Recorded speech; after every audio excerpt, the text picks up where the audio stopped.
believe that just because these athletes that perform like they just find a whole new level in the last few minutes of the game and they look so cool, calm, and collected, don't think for a minute that after their game they're not behind the dumpster throwing up. So what happens is we have 4 levels of players here on any team. We have our A, B's, C's, and our D's. We have our all-stars. Those are the people who are absolutely just performing way above and beyond what's expected of them, and they're carrying several other underproducing team members. We've got our B's, which are our builders.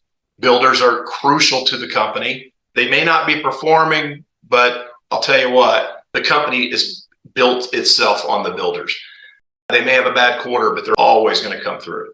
They could have a bad quarter, maybe even a bad 6 months, but we know that at the end of the year, they're going to get us where they need to be. And they're not people who usually exceed quota, but they're people who normally hit quota, even if it's the last 3 days of the sales year. And then we've got our climbers, our C's. And the climbers are not getting it done. They're not. But every time we look over at them, grit, grind, and hustle.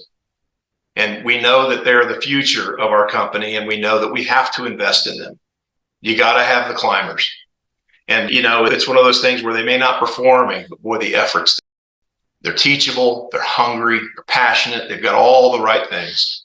But then we've got our D's, and our D's are destructive.